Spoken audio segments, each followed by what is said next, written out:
ஒரு 2 ஸ்டூடெண்ட்ஸ் பார்த்தீங்கன்னா இந்த பாலோட கலர் வந்து வச்சு ஃபைட் பண்ணிட்டு இருந்தாங்க. ஒருத்தர் சொன்னாங்க இந்த பாலோட கலர் ஒயிட், இன்னொரு சொன்னாங்க இது வந்து இல்ல பிளாக் கலர் அப்படின்னு. ஆனால் யார் ரைட்டுன்னு நினைக்கிறீங்க? 2 பேருமே ரைட். ஏன்னா அந்த பாலுக்கு 2 சைடில் 2 கலர் இருந்துச்சு. ஸோ டீச்சர் 2 பேரையும் ஆர்கியூ பண்ணுறதை பார்த்துட்டு என்ன சொன்னாங்கன்னா 2 பேரையும் பிளேஸை ஸ்விட்ச் பண்ண சொன்னாங்க.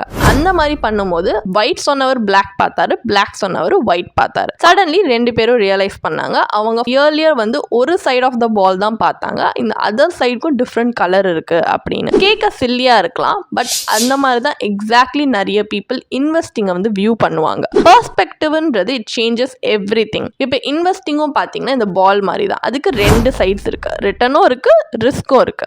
நிறைய பீப்புள் பார்த்தீங்கன்னா அந்த ஒரு சைடு தான் பார்ப்பாங்க. சில பேர் ரிட்டர்ன்ஸை பிளைண்ட்லி சேஸ் பண்ணுவாங்க. மொத்த மணியுமே ஈக்விட்டியில் போட்டுட்டு ஷார்ட் டேர்ம் ஃபண்ட்ஸ்க்கு கூட அவங்க ஈக்விட்டியில் இன்வெஸ்ட் பண்ணி மார்க்கெட் ஃபால் ஆகும்போது பூம் பேனிக் லாஸஸ் ரெக்ரெட் இது எல்லாமே தே வில் ஃபீல். ஆனால் அதர்ஸ் பார்த்தீங்கன்னா அவங்க ரிஸ்க் அவ்வளோ ஃபியர் பண்ணுவாங்க, இன்வெஸ்ட் பண்ணுறதே அவங்க ஆல் டுகெதர் அவாய்ட் பண்ணிடுவாங்க. அண்ட் அவங்க மணியோட வேல்யூ பார்த்தீங்கன்னா it will lose to inflation year after year. So smarter way என்னன்னா ரிஸ்கை மேனேஜ் பண்ணுங்க, இக்னோர் பண்ணாதீங்க. இந்த right investment process, strong discipline and clear goals உங்களால் actually you can get above average returns over time without losing sleep. So அது வந்து it's not about choosing sides, it's about seeing the full picture. So உங்களுக்கும் guess பண்றதை stop பண்ணிட்டு உங்க வெல்த்தை smart வேல grow பண்ண start பண்ணணுமா? இப்பவே எங்க பயோல இருக்க லிங்க்ல போய் ஒரு ஃப்ரீ கன்சல்டேஷனுக்காக ரெஜிஸ்டர் பண்ணிக்கோங்க.